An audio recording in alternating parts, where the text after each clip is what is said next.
prison with, and they wanted me to speak on the little relationship that I had with, this ex-mob boss.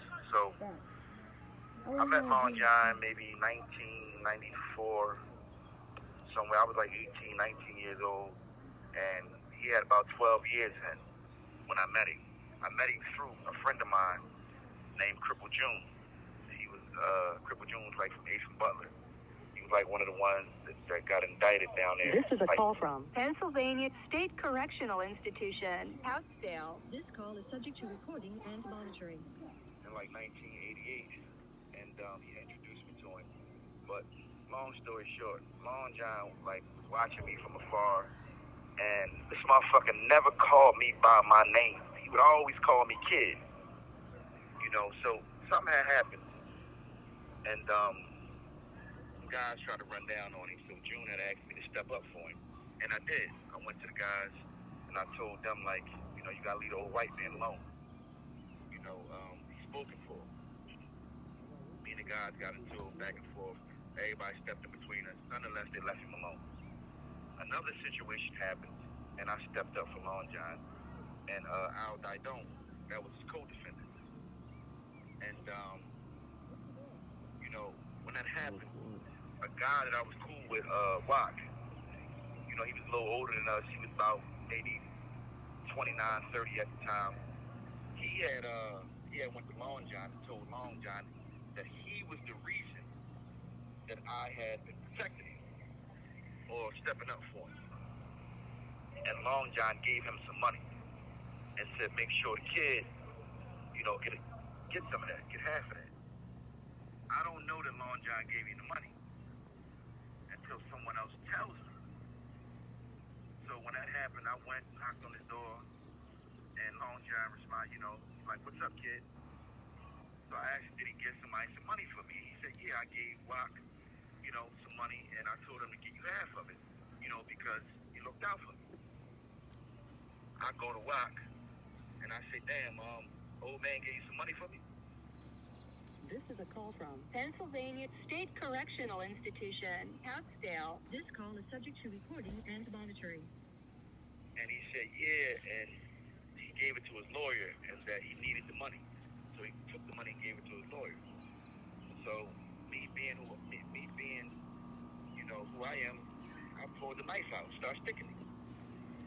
So it turned into a whole riot. Everybody took sides. It turned into a whole free fall, and police ran on the block, and we turned it on the police, and that's how the riot and 94 started over there. So my thing is, I guess they wanted me to speak on it because they basically wanted me to show how a young kid can be manipulated. A young kid with so much heart can be manipulated. So that's what happened to me. On top of that, Long John Martorano was by the time I had met him, he was like a multi-millionaire. Motherfucker was on the Forbes list and all that. But I never took it serious. To me, he was just an old white guy from South Philly that used to be in the mob. I never took it for anything other than that. But the conversations I had with this guy, he would always say to me, kid, you gotta stop stabbing people. Kid, you gotta stop punching on people. This motherfucker never called me by my name, man.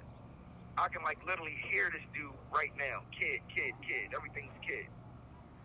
But he had gave me, he dropped a lot of jewels on me. And I was just too young and ignorant to really understand what he was saying to me. Because my whole thing is, you from the Italian mob, and I was raised by the Junior Black Mafia. And I love my old heads above all.